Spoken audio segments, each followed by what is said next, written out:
Quando a humanidade começou a dar errado? Qual foi o período ou evento específico que condenou o seu destino? Muitos de nós talvez gostaríamos de apontar para eventos recentes.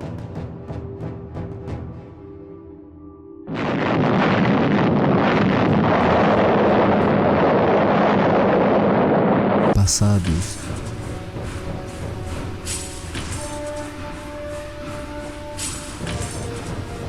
Ou até mesmo longínquos. Mas, na verdade, talvez a humanidade tenha se condenado muito antes. Uma das cenas mais marcantes da história do cinema é a abertura do filme 2001, Uma Odisseia no Espaço. Uma cena onde um macaco descobre como usar um osso como uma arma.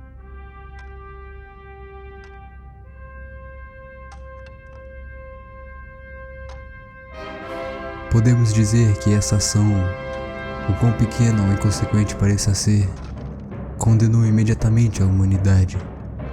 Foi o momento em que conhecemos a tecnologia.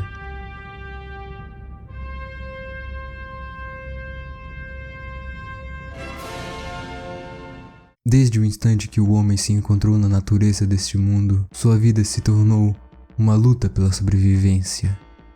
Para vencer essa luta, o homem precisa usar aquilo que o diferencia dos animais. Aquilo que os torna unicamente humano. Seu intelecto, seu conhecimento. E é assim que surge a tecnologia, feita para facilitar a vida do homem. Mas conhecimento é poder.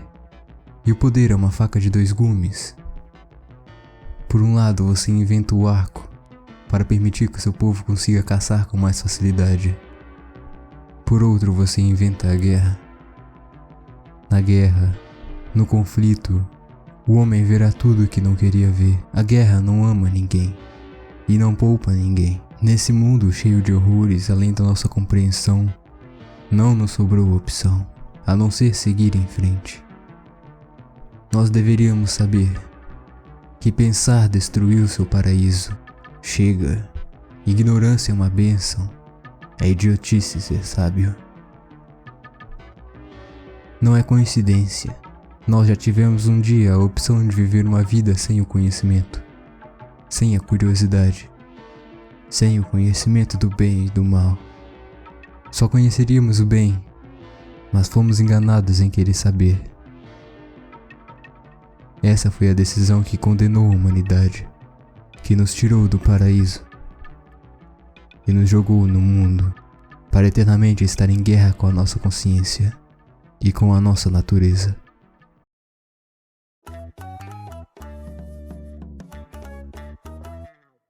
Na China, um homem estava à busca de criar o elixir da vida, e os alquimistas imperiais estavam criando suas misturas, em busca do eterno desejo e ambição do homem de vencer o seu maior inimigo, a inevitabilidade do tempo e da morte.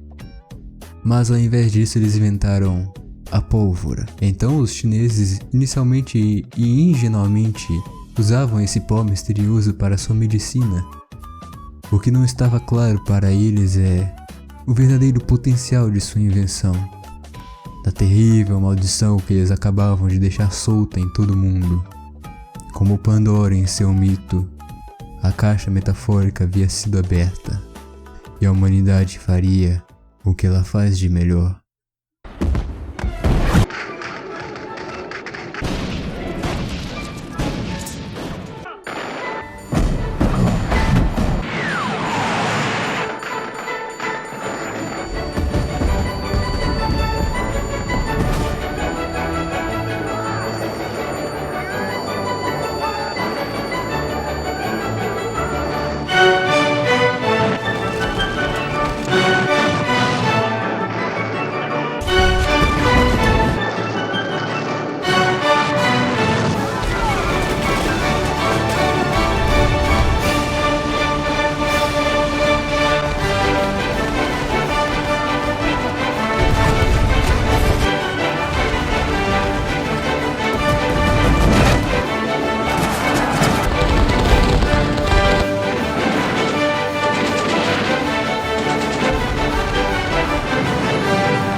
quer gostemos disso ou não.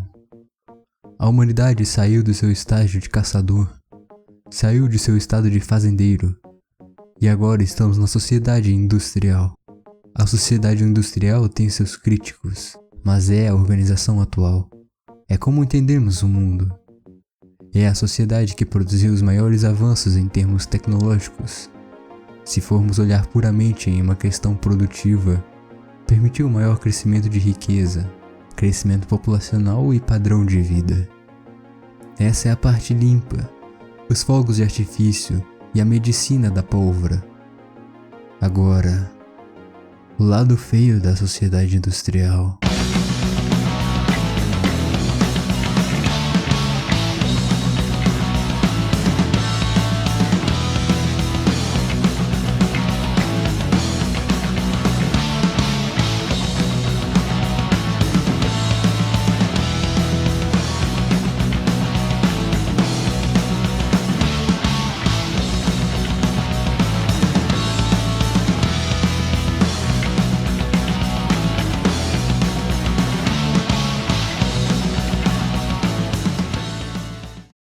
No seu tempo de vida, você verá horrores além da sua compreensão. Isso não é uma especulação, é uma promessa. Seu destino foi selado não quando você nasceu, nem quando seus pais nasceram, mas seu destino sempre esteve traçado no dia que a humanidade decidiu seguir em frente. No dia que olhamos o terror da nossa volta e, em vez de decidir desistir, nós decidimos ir até o fim. Não importa onde esse caminho nos leve.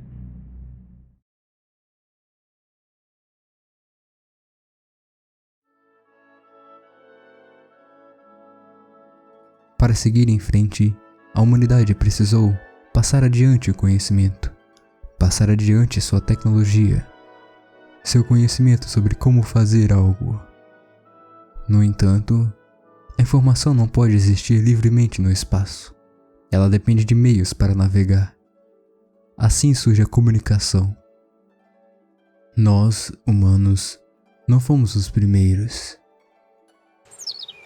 Pássaros e outros mamíferos já haviam entendido essa necessidade há muito tempo. Uma técnica muito útil para garantir a perpetuidade da espécie e para coordenar, porém nós humanos fomos além. E desenvolvemos a língua falada, capaz de simbolizar conceitos complexos. Isso permitiu que o conhecimento humano de suas técnicas de sobrevivência, de seus costumes e de suas ideias fossem passadas adiante. Eventualmente, a humanidade se encontrou em um novo estágio civilizacional, não mais perdida em meio à natureza, caçando e coletando para sobreviver, mas organizada em assentamentos de agricultura, onde cultivavam a própria terra. E com isso a hierarquia cresceu, e a sociedade humana foi ficando cada vez mais estruturada. Com isso a própria comunicação evoluiu junto, e possibilitou uma sistematização ainda maior do conhecimento. Com a invenção da escrita, agora não mais o conhecimento humano seria limitado por aquele conhecimento simples, em que os detalhes se perdem, mas a mensagem geral prevalece. Agora, com a escrita, os detalhes mais minuciosos podem ser preservados. Assim surge a burocracia e o comércio organizado. Ainda assim, a tecnologia da comunicação possui uma grande limitação. Em primeiro lugar, porque não era tão fácil conseguir papel assim como hoje.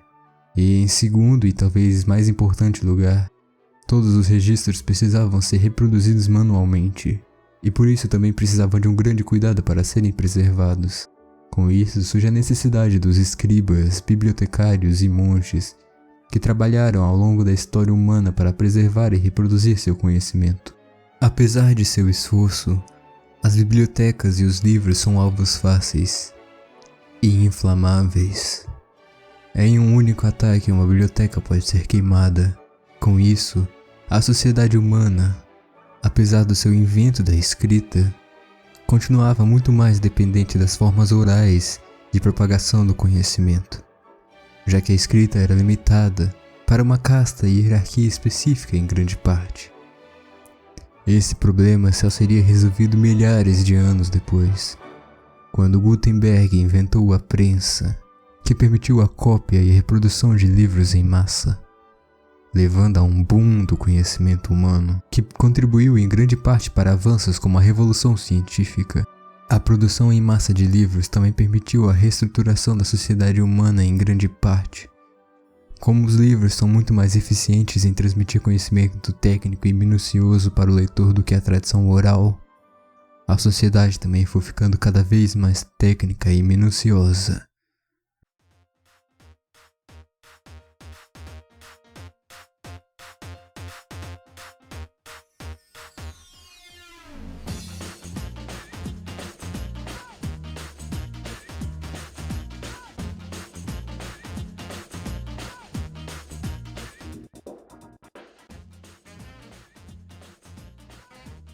O meio é a mensagem.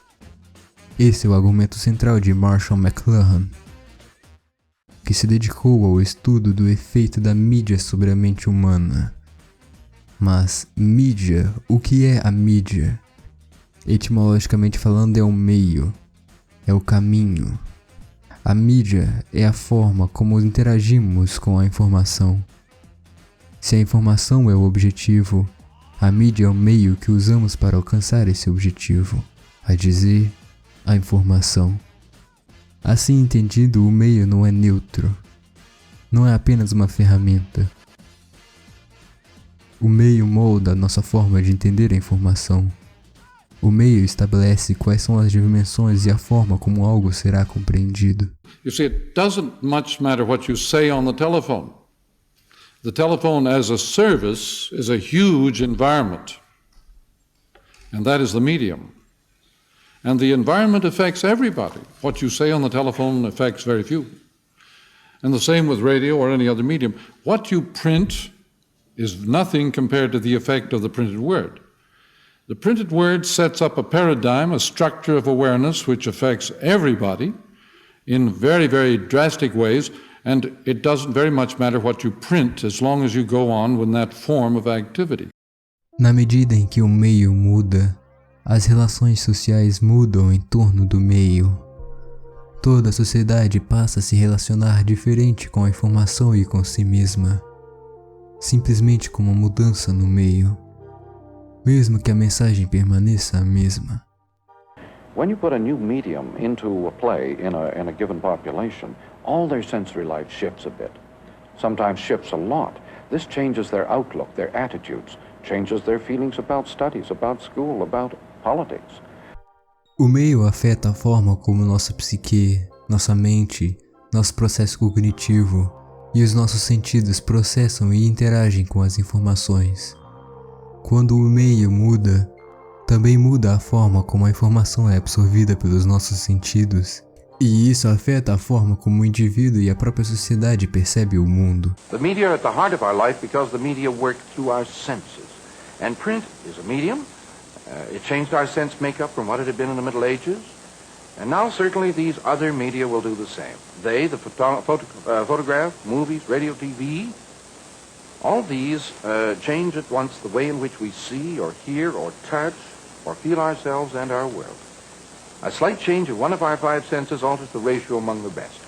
People suddenly begin to want and appreciate different things. They begin to think differently. Quando o meio escrito veio a prevalecer, inicialmente com os livros preservados pelas igrejas através dos monges copistas, mas principalmente através da prensa de Gutenberg, a principal forma com a qual a mente humana interagia com a informação mudou. Deixou de ser através da audição e tornou-se a ser através da visão. Essa mudança causou alterações na nossa organização social. Não mais as tradições seriam passadas pelos cantos ou sermões, mas sim pela fria e certeira palavra.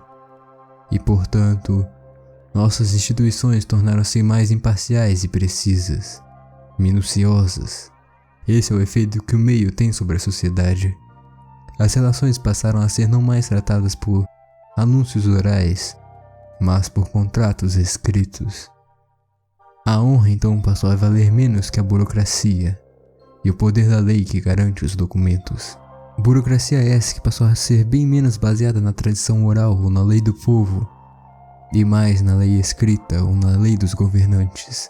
Well, every technology has its own ground rules, as it were. It decides all sorts of arrangements in other spheres. The fact of script and the ability to make inventories and collect data and store data changed many social habits and processes back as early as 3000 BC. However, that's about as early as scripts began. The effects of rearranging one's experience, organizing one's experience by these new extensions of our powers, are quite unexpected. Perhaps one way of putting it is to say that writing represents a high degree of specializing of our powers. Yes. Compared to pre-literate societies, there is a considerable concentration on one faculty when you develop a skill like scripting. And this is the visual, what you call the visual. Yes, faculty. this is a highly specialized stress compared to anything in ordinary oral societies. There have been many studies made of this in various ways. But in our own Western world, the rise of the phonetic alphabet seems to have had much to do with Platonic culture and the ordering of experience in the terms of ideas, classifying of data and experience by ideas. You mean that sight has become the preeminent sense, as it was for Plato, and it went on being so in so-called civilized as opposed to primitive societies. Increasingly so. Till it reached a climax with the invention of printing. Printing stepped it up to a considerable pitch, yes.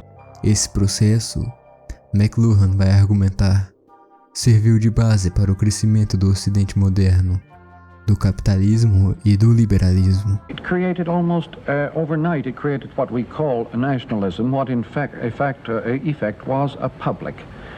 The old manuscript forms were not sufficiently powerful instruments of technology to create publics in the sense that print was able to do.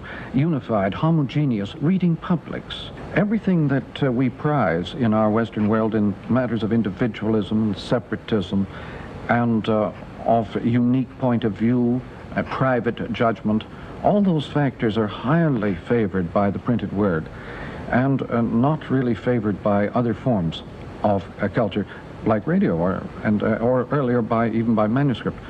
But this stepping up of the fragmented, the private, the individual, the private judgment, the point of view, in fact, our whole vocabularies underwent huge change with the arrival of such technology. No entanto, o meio escrito não pôde perdurar para sempre. A sociedade industrial trouxe consigo grande inovação tecnológica e, principalmente a partir do século XIX, se iniciou a era da eletricidade. Não mais a informação seria percebida por meio de palavras estáticas em um papel, mas seria transmitida através de impulsos elétricos que causam vibrações específicas. Assim surgiu o telégrafo e posteriormente o telefone, os primeiros de muitos aparelhos que fariam uso da eletricidade para a comunicação. Mas esses aparelhos inicialmente eram reservados também apenas aos poucos, assim como eram os livros em outrora. Sua função principal era para a comunicação de longa distância entre governos e homens de negócios importantes. A verdadeira revolução começaria de verdade com o rádio, e depois seria ainda mais amplificada pela televisão. Não mais a comunicação estaria limitada pelo alcance dos cabos, mas agora a informação seria transmitida pelo ar. McLuhan previu a queda da sociedade do livro nos anos 1960. Porém, nos avisou que esse meio eletrônico, por sua vez, é uma escalada muito maior em relação aos cânticos da fogueira ou histórias de jantar de outrora. TV, unlike the fantasy world, the escape world of the movies, TV creates enormously serious and realistic-minded sort of person. Well, almost oriental in his inward meditativeness. Television gave the old electric circuitry that is already here, gave it a huge extra push in this direction of involvement and inwardness. You see, the circuit doesn't just simply push things out for inspection, it pushes you in to the circuit. It involves you. O meio eletrônico não descansa. Ele não é limitado pelas barreiras humanas. Enquanto o meio físico está limitado ao clã, ao país ou à aldeia, o meio digital cria o que McLuhan chama de aldeia global. Na aldeia global não existe privacidade, no sentido em que todos estão sabendo da vida de todos o tempo todo. Global village is not created by the motor car or even by the airplane. It's created by instant electronic information movement. The global village is at once as wide as the planet and as small as a little town where everybody is maliciously engaged and poking his nose into everybody else's business. The global village is a world in which you don't necessarily have harmony, you have extreme concern with everybody else's business and much involvement in everybody else's life. It's a sort of Ann Landers column writ large. And it doesn't necessarily mean harmony and peace and quiet, but it does mean huge involvement in everybody else's affairs. And so the global village is as big as the planet and as small as the village post office. As pessoas se importam cada vez mais com a opinião coletiva e utilizam os mecanismos de acesso à informação não para buscar novo conhecimento, mas para reforçar e legitimar o próprio pensamento. McLuhan disse que isso dará origem a um novo tribalismo, mas diferente do tribalismo antigo, esse não terá fronteiras terrestres, terá fronteiras mentais. Os membros dessas tribos estarão por toda parte, e todos amarão a sua tribo e odiarão a tribo inimiga, mesmo que vivam sobre o mesmo teto. Afinal, a tribo virtual vai valer mais do que a tribo material. Yes, we're retribalizing. Involuntarily, we're getting rid of individualism. We're in a process of making a tribe. For just as books and their private point of view are being replaced by the new media, so the concepts which underlie our actions, our social life, are changing. We are no longer so concerned with self-definition, with finding our own individual way. We're more concerned with what the group knows, of feeling as it does, of acting with it, not apart from it. Por quão visionário McLuhan pode ter sido, ele morreu um pouco antes de presenciar a maior revolução da história da comunicação humana.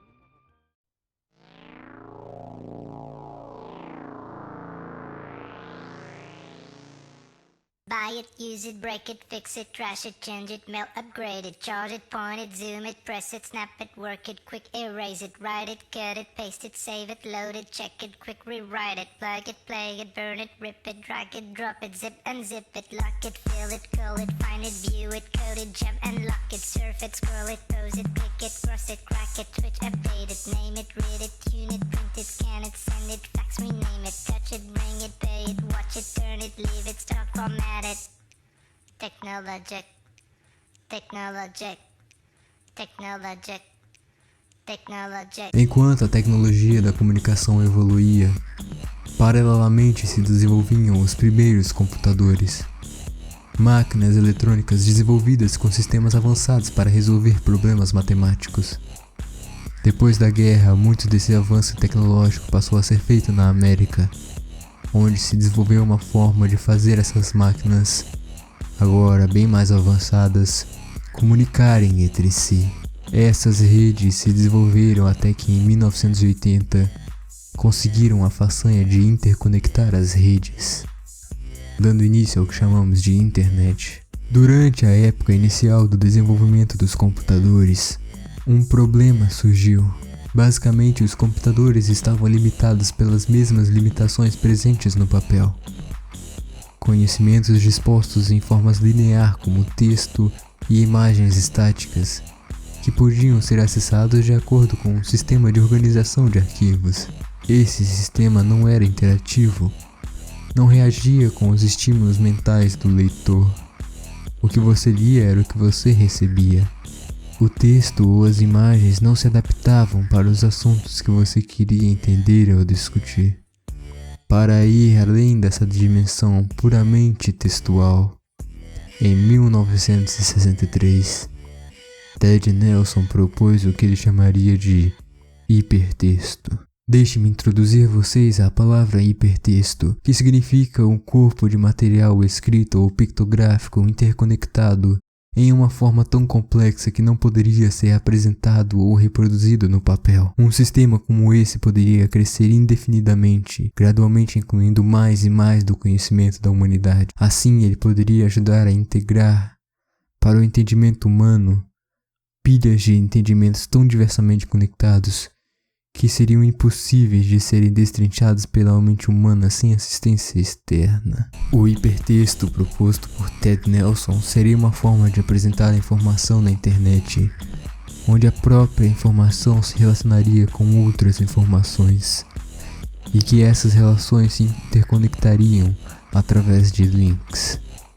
Um sistema como esse é altamente complexo e incapaz de ser reproduzido fora de meios eletrônicos, só sendo comparável com a incrível engenhosidade da mente humana. Apesar de ter sido o primeiro a propor esse modelo de organização da informação, sua primeira implementação viria por outro inventor, Douglas Engelbart.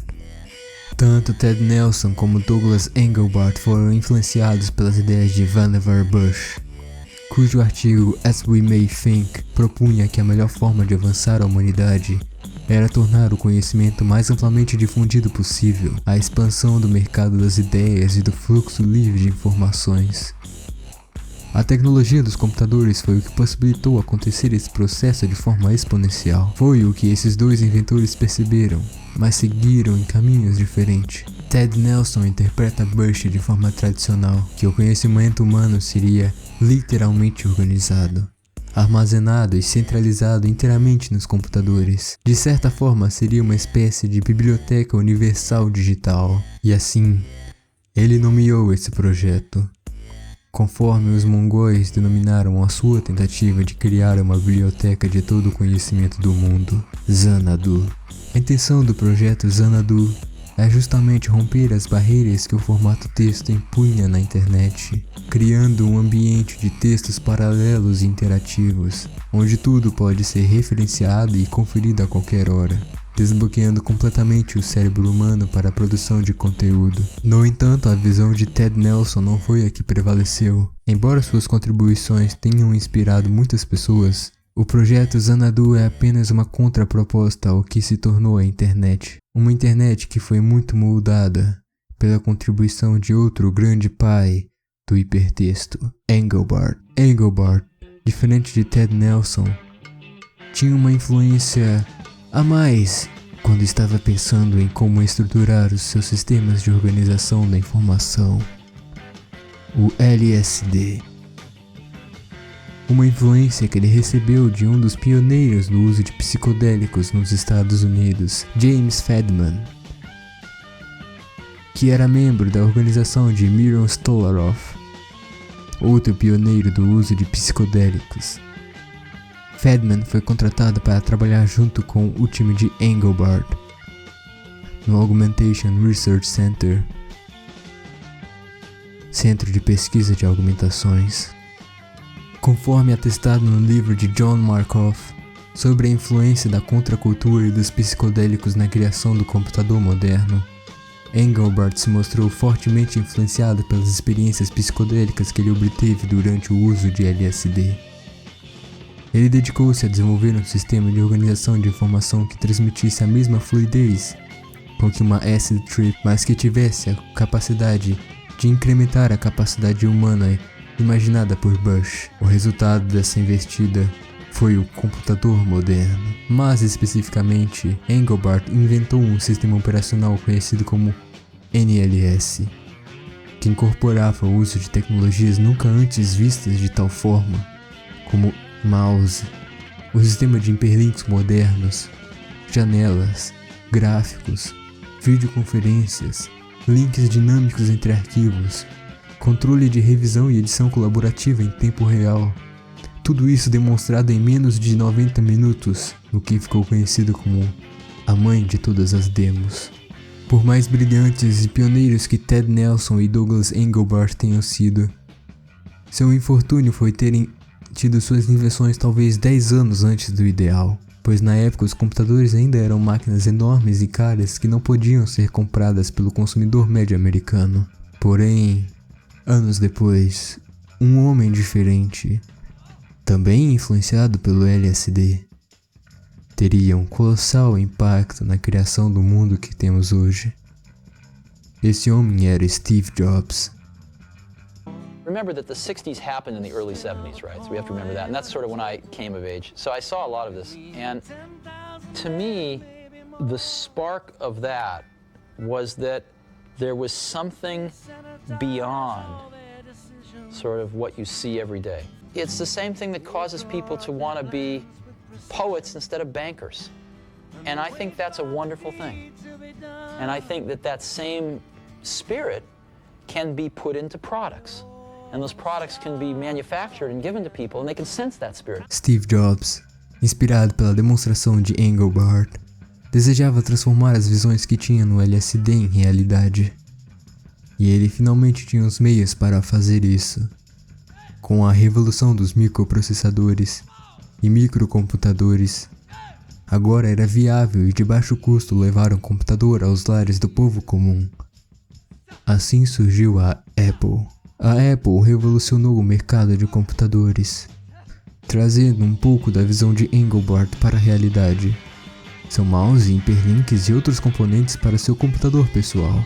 Com a invenção da internet e posteriormente com a invenção do PC pela IBM e do Windows pela Microsoft, os computadores invadiram e tomaram a vida dos cidadãos do Ocidente para os próximos anos. Mas os computadores nunca poderiam invadir totalmente a vida das pessoas como se imaginava, porque eles estavam limitados a cabos. Uma vez que você levantasse da cadeira em frente ao seu computador, você retornava ao mundo real, o mundo analógico.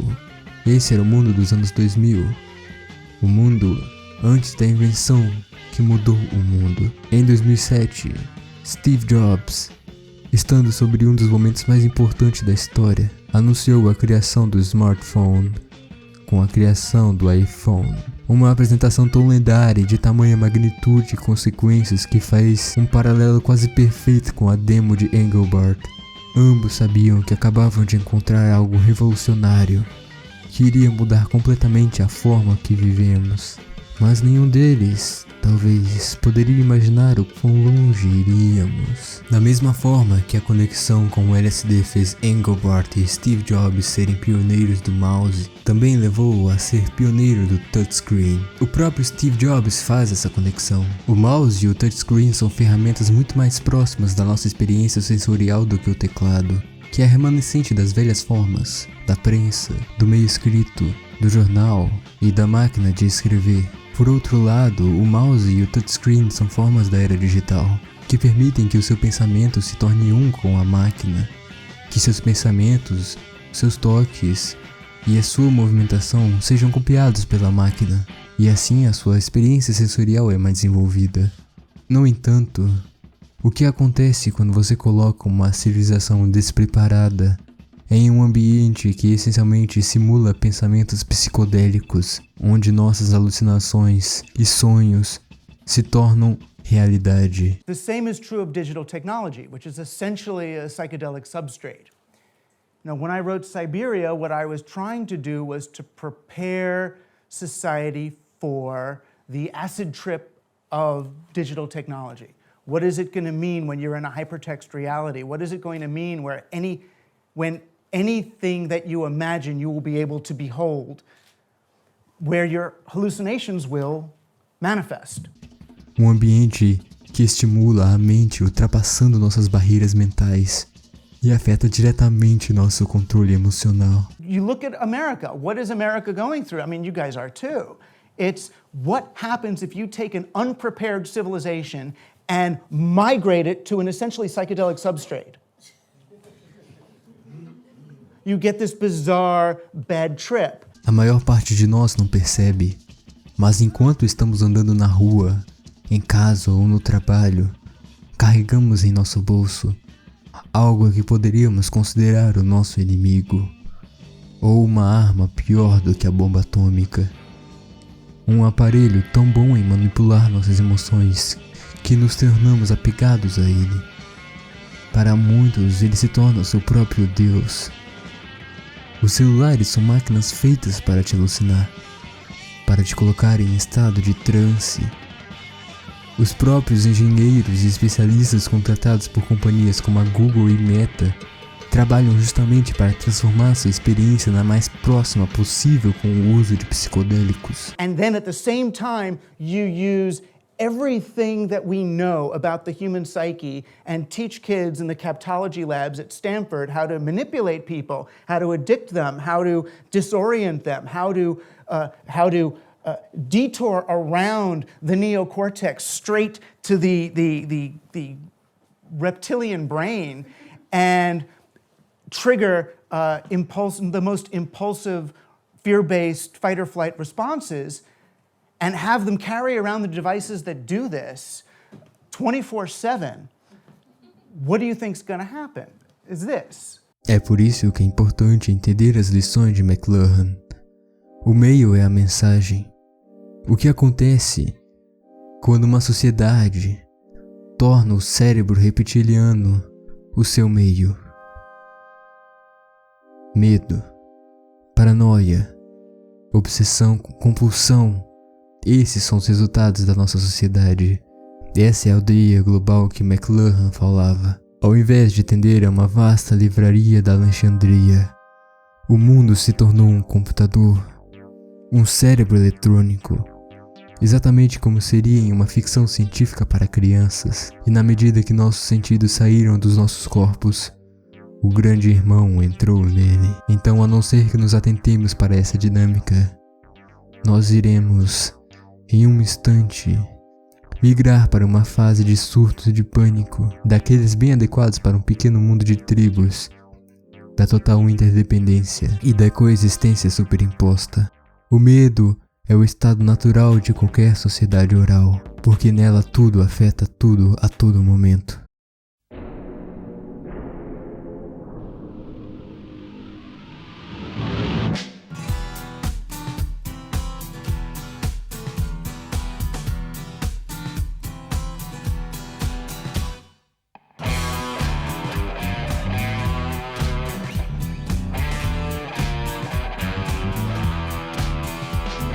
Isso também foi o que foi previsto no anime Serial Experiments Line, que foi criado bem antes da criação do smartphone em 2007.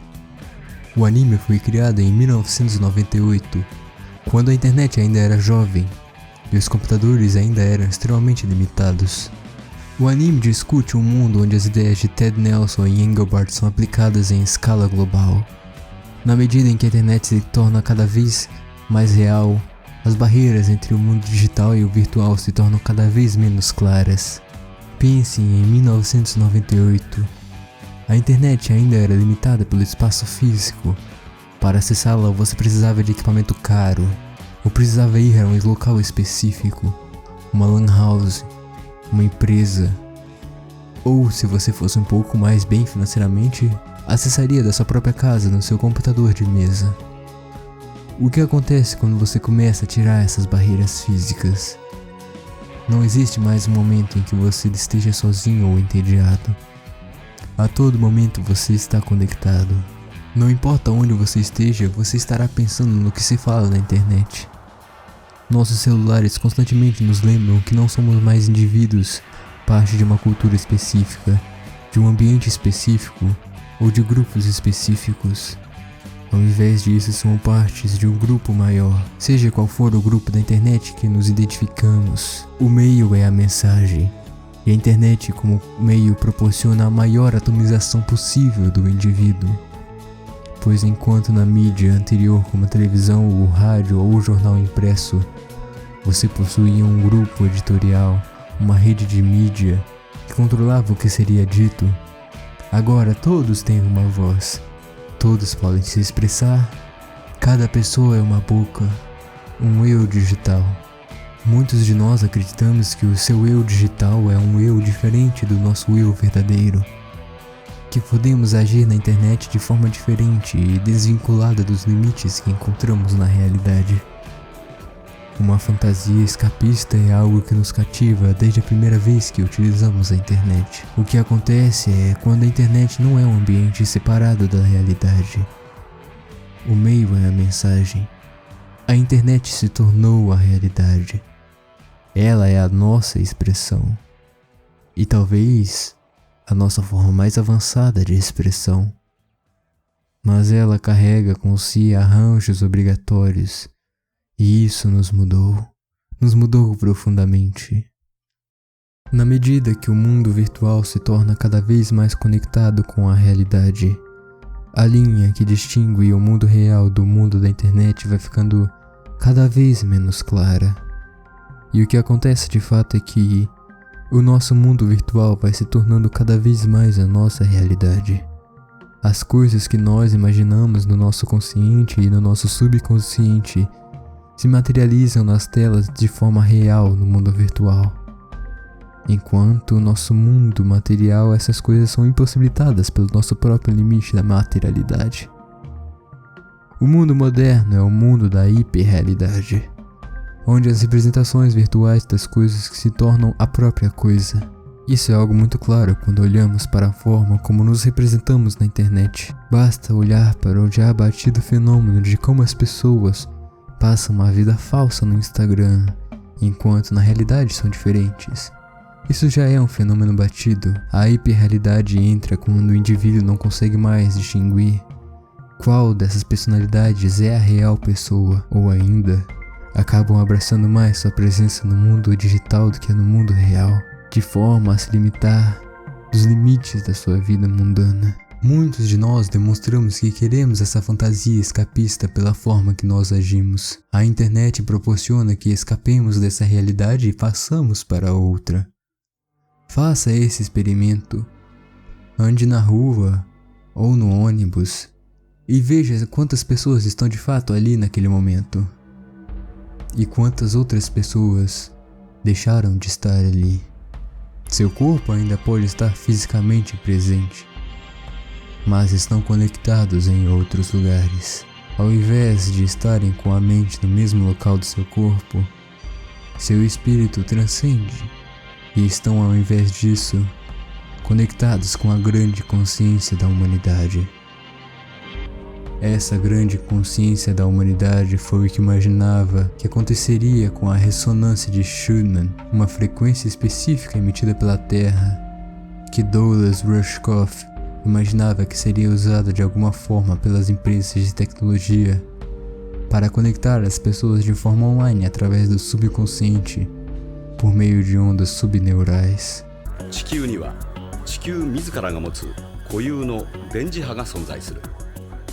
電離層と地表との間で ELF 帯に 8Hz の周波数で常に共鳴が起こっている。これをシューマン共鳴と呼ぶ。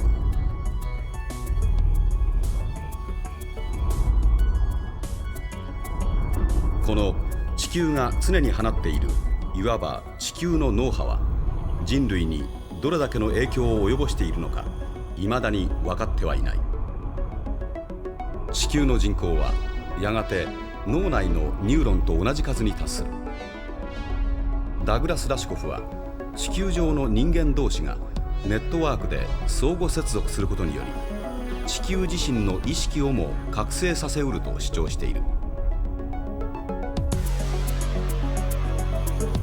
確かにネットワークはニューロティックに進化を遂げており、人の脳内のシナプスにつながれたそれと同じく地球そのものがニューラルネットワークと化していると言える。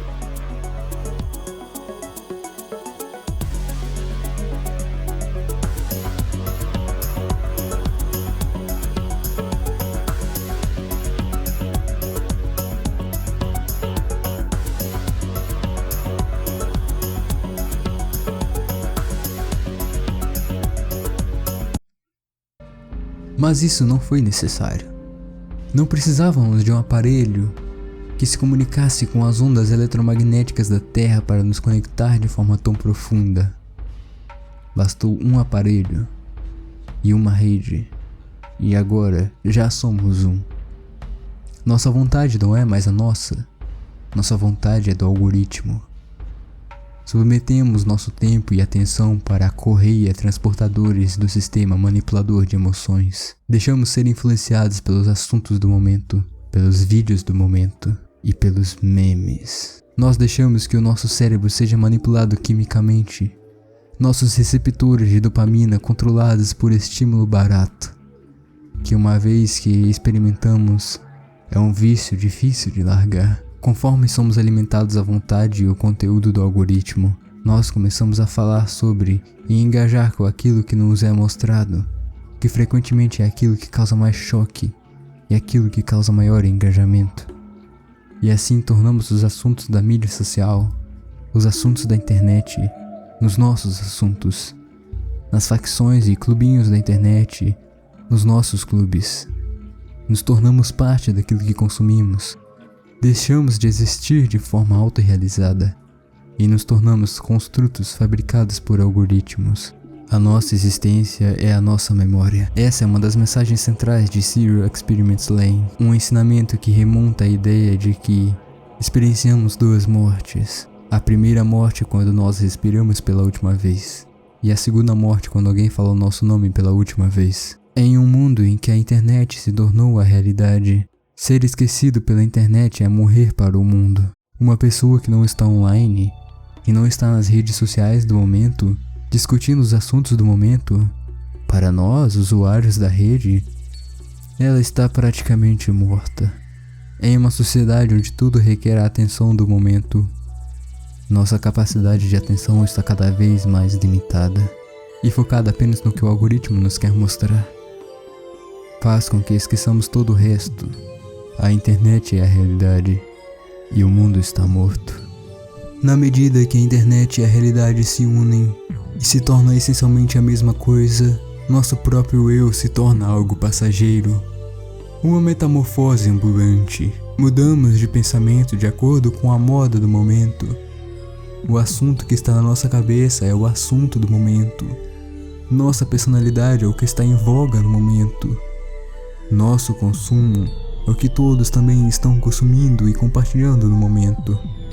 Assim, a vida se torna um fluxo, uma vida líquida sem sentido inerente, um sentido que muda a cada clique. Ted Nelson já entendia isso a respeito da natureza internet, quando falou em seu artigo sobre o hipertexto.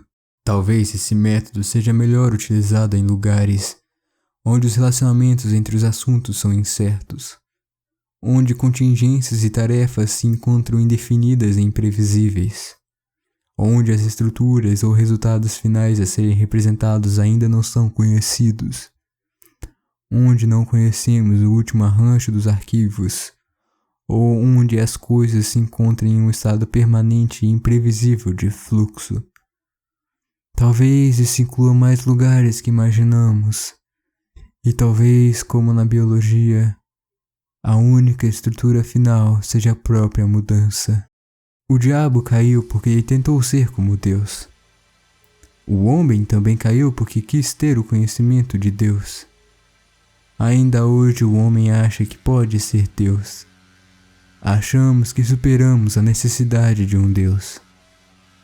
Mas, em verdade, a arrogância se tornou o nosso próprio Deus.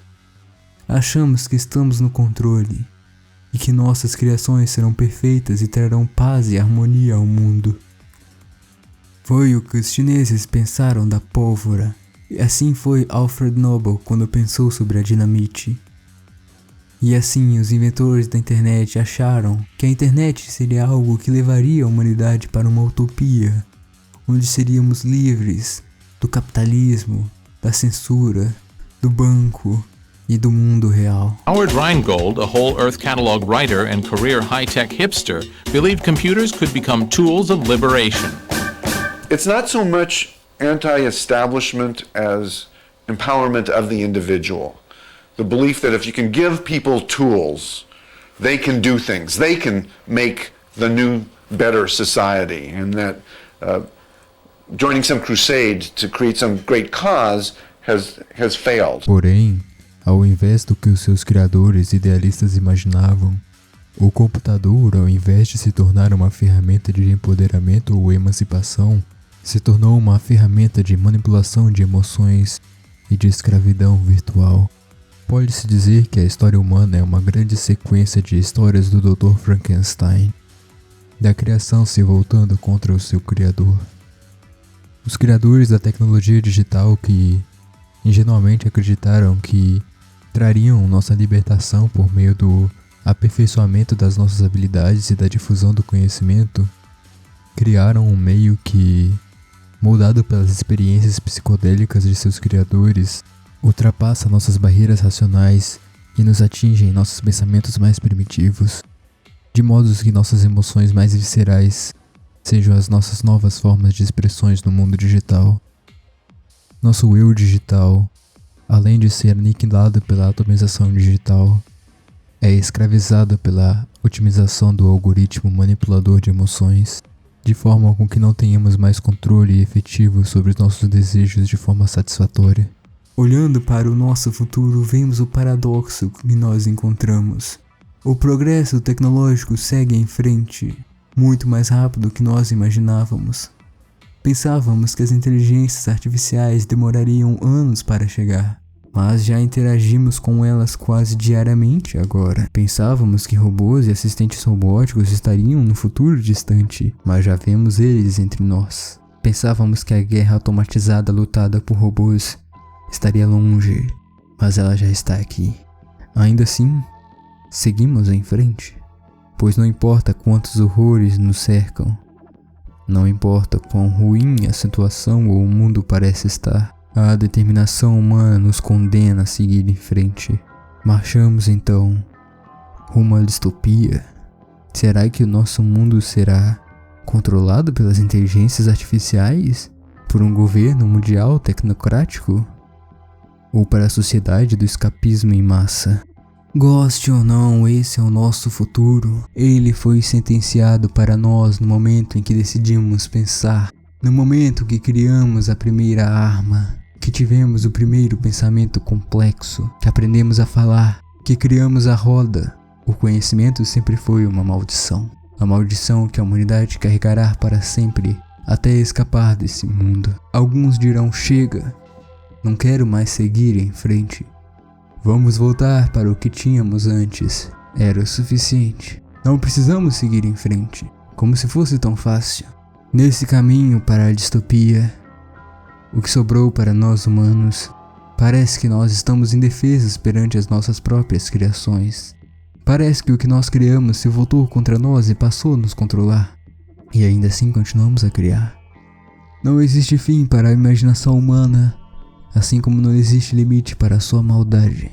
Agora, eu peço, caro espectador, que você se afaste um pouco dessa tela, que você pause esse vídeo e respire um pouco. E pense na seguinte pergunta: por que eu cometi contra você o que a humanidade comete contra si mesmo por toda a sua história? Eu te dei o conhecimento sobre a realidade. E o que isso fez com você? Te fez mais miserável? Te deixou mais apreensivo, ansioso, com medo? Ou talvez você ache que tudo que eu estou falando é bobagem, que eu estou exagerando e fazendo um show só para ganhar views. O que você tirou das informações que eu te dei? Eu deveria me sentir mal por isso? Por potencialmente ter feito seu dia pior? Lamentar por ter que fazer você pensar? Pois bem, o conhecimento é dor. O conhecimento é feito para nos colocar no desconforto, para nos tirar o sono. Eu sei que a frase sair da Matrix virou clichê, mas ainda é uma metáfora temporal.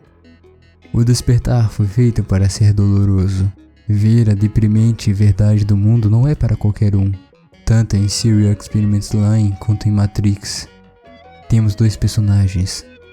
Personagens que querem se plugar na Matrix e personagens que trabalham para acabar com ela. Mas qual é a diferença?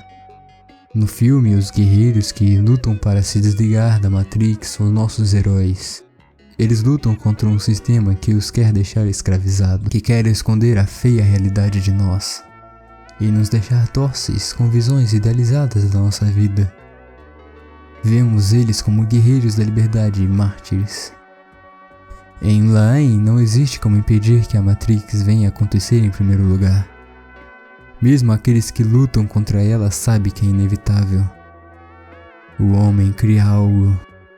O homem cria coisas. O homem cria a máquina, a internet, a inteligência artificial, a Line. O homem se acha um deus. O homem acha que tem o poder de criar, transformar e moldar a mente humana. Em sua mente ele planeja utopias, visões fantasiosas e mundos perfeitos onde as suas criações mudarão tudo.